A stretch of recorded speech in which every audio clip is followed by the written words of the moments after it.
नुकताच माता झालेल्या माझ्या भगिनींनो, मी डॉक्टर मनीष उदके, श्री गणेश बाल रुग्णालय दर्यापूर आपल्या बालसंगोपन या यूट्यूब चॅनलमध्ये आपले स्वागत करीत आहे।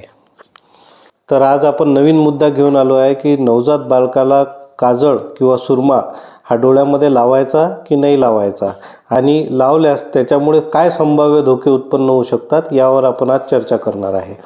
आपल्या लहान बाळाच्या डोळ्यामध्ये काजळ लावण्याची प्रथा फार पूर्वीपासून चालू आहे, परंतु त्यामागे असे विशेष काही कारण नाही आहे। आपल्या समाजात अशी एक अंधश्रद्धा फैललेली आहे की काजळ जर बाळाला डोळ्याला लावल्या गेलं तर बाळाचे डोळे मोठे होतात। तर हे सर्वसार चुकीचं आहे, कारण की अशा पद्धतीने काही होत नसतं। ती डोळे लहान असणे किंवा मोठे असणे ही एक जन्मजात मिळालेली डोळ्याची देणगी आहे।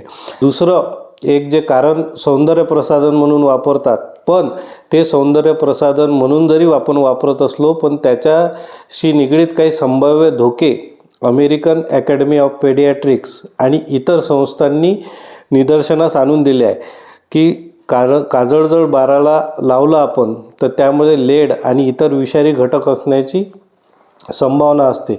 त्यामुळे आपल्या बाळाला कंजंक्टिव्हायटिस किंवा इतर जंतुसंसर्ग रोग होण्याची शक्यता नाकारता येत नाही। त्याचबरोबर काजळ लावणारे आपल्या प्रत्येक बाळाच्या याच्यात इथे अश्रुग्रंथी राहते, ज्याला आम्ही लॅक्रिमल डक्ट किंवा लॅक्रिमल ग्लँड म्हणतो।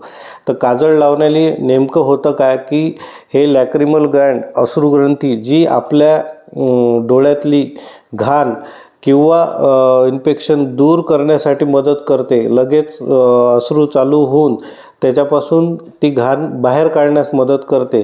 तर काजळ लावल्यामुळे लॅक्रिमल डक्ट म्हणजे अश्रूची वाहून नेणारी नळी जी आहे ही ब्लॉक होण्याची शक्यता राहते आणि त्याच्यामुळे तिथे इन्फेक्शन होऊन तिथे सुजन येऊ शकते आणि त्याच्यामुळे बाळाला पुढे चिरा मारून काढण्यापर्यंत संभाव्य धोका उत्पन्न होऊ शकतो। त्यामुळे मातांनो आणि भगिनींनो, बाळाला माझं जरी सजेशन आहे की काजळ लावायलाच नको।